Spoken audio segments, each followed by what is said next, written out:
Direct News TV. October 10, 2023. Israel-Hamas war live, U.S. redoubles Israel support as bombs rain on Gaza. United States President Joe Biden has redoubled his support for Israel as bombs continue to rain down on Gaza following Saturday's attacks on Israel by Hamas.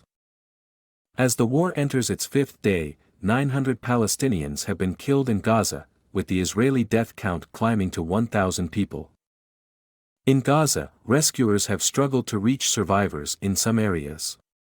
Meanwhile, humanitarian groups have decried Israel's announcement that it would cut off food, water and supplies in a full siege of the enclave. Hamas has continued to fire rockets at Israel, with Israeli forces and Lebanon-based Hezbollah fighters also exchanging fire.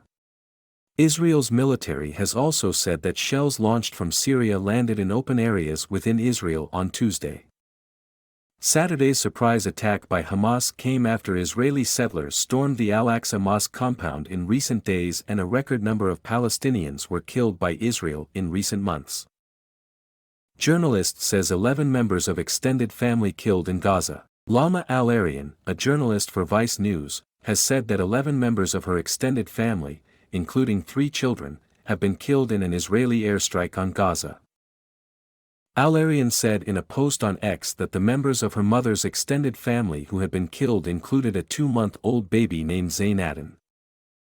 2 Palestinians killed in East Jerusalem, report. Israeli police shot and killed 2 young Palestinian men during confrontations that broke out in the East Jerusalem town of Silwan, according to the Wafa news agency. The Palestinian news agency identified the men as Rahman Faraj and Ali al-Abaisi. The Israeli police shot directly at the 2 young men, wounding them and leaving them bleeding to death, it said. Kill all Palestinians, erase Gaza, pro-Israel protesters in New York. The Gray Zone, an investigative news website, asked demonstrators rallying in support of Israel in New York City on Monday how Israeli forces should respond to Hamas's attacks. Here's what journalist Jeremy Lofredo heard. Kill all Palestinians, all of them, one man said. Not one left. From the river to the sea. Palestine will be deceased. Another demonstrator said, we gotta wipe them off the F*******ing map. Flatten them like a parking lot. Flatten them out once and for all and get rid of them, while a third said now is the time to erase Gaza. He added, there is people inside, our people inside that are kidnapped. And now we need to kill all of them and free Israel.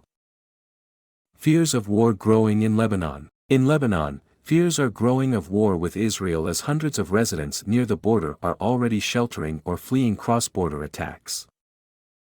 Lebanon's population of 6 million may be used to war, as one Beirut resident told Al Jazeera, but the escalating conflict comes as the country is still recovering from recent economic turmoil. According to Hezbollah, 3 of the Lebanese Shia group's members were killed by Israeli shelling on Monday. An Israeli deputy commander and 2 Palestinian fighters in southern Lebanon have also died in the cross-border violence. Israelis are in a state of shock, grief and anger. That anger is increasing by the day and there is a lot of support for the military when it says it is going all out on Gaza. At this point, the enormity of what happened is just emerging and people are having a hard time grappling with that. A lot of people feel they have been fooled by their leadership, in the sense that they were told over and over again that there were no threats along the border area with Gaza. There are also reports in the Israeli media that Egypt had warned that something big could happen in Gaza but that apparently, Netanyahu had ignored it. And this was something the Prime Minister had denied earlier. But new leaks about the Egyptian statements are angering Israelis further. And there are now calls for Netanyahu's resignation.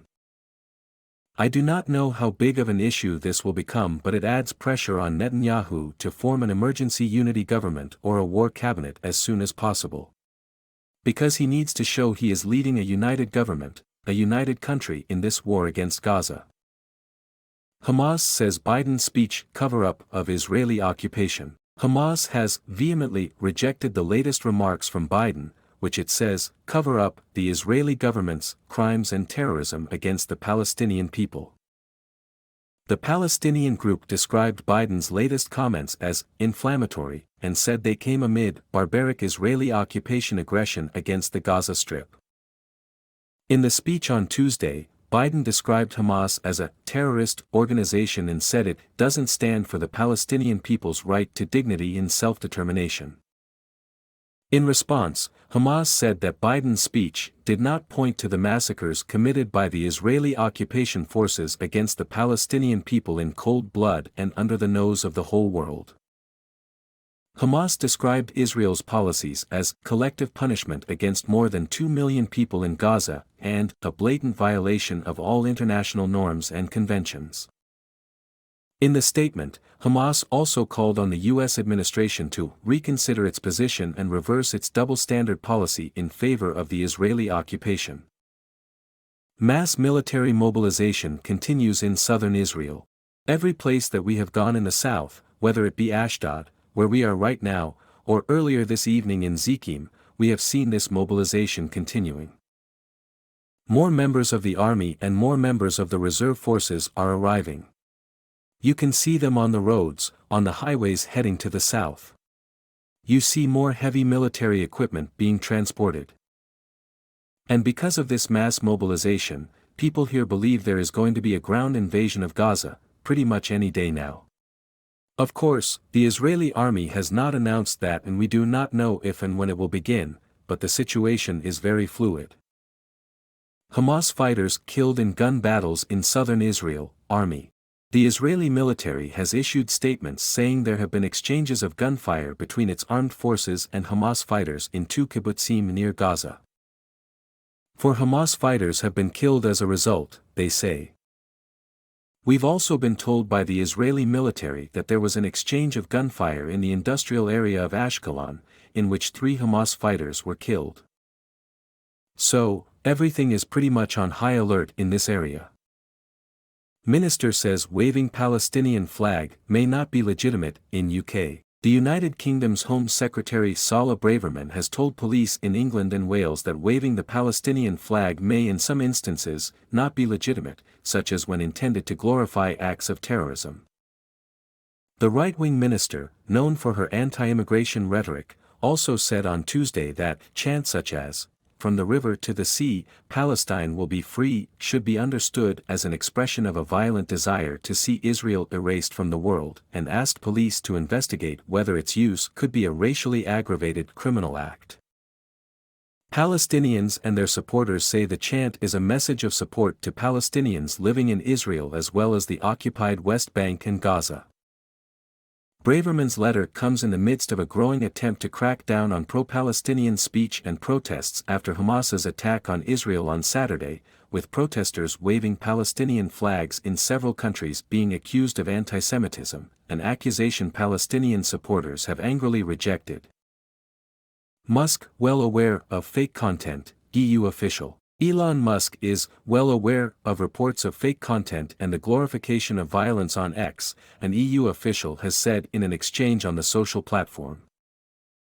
"We have indications of X/Twitter being used to disseminate illegal content and disinformation in the EU," the EU industry chief Thierry Breton said in an earlier post. Fake news about the Israel-Hamas war has swept social media, but X may have had the worst outbreak. Musk has gutted teams handling disinformation after buying Twitter and renaming it X. Israeli air raids level buildings in Gaza's Al-Karama.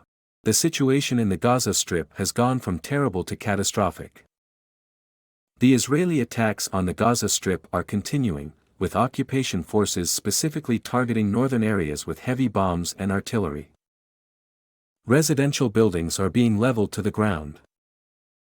During the past hours, the Israeli bombardment of the Al-Karama neighborhood in northern Gaza has intensified. Medical and civil defense teams are not able to access that area. Many people are thought to be stuck under the rubble. Bombing of Gaza is revenge, a crime, residents. Israel has reduced a large part of Gaza City's Rimal neighborhood to rubble, with air raids demolishing buildings to mounds of concrete and rebar and transforming residential streets into moonscapes. Our area Al Rimal is a quiet area. When I came here, I didn't recognize it. It's completely destroyed, while its features have changed, said resident Ahmed Al-Mazini. This is unfair, this is terrorism. There's no humanity. Families here live in peace and do not have any links to anything. What happened was revenge, a crime. Another resident, Abu Muhammad Hassuna, said his brother lost 2 of his children in the attacks. The Israeli army told one of our neighbors that the building has to be evacuated. Where should they go? They should go to the sea. People started running and suddenly we heard an explosion, he said. My brother's 2 children were standing in the doorway. They were killed. My name is Kingsley. Please like, share, subscribe and hit that notification bell so you can be the first to be notified whenever we post. You won't regret it.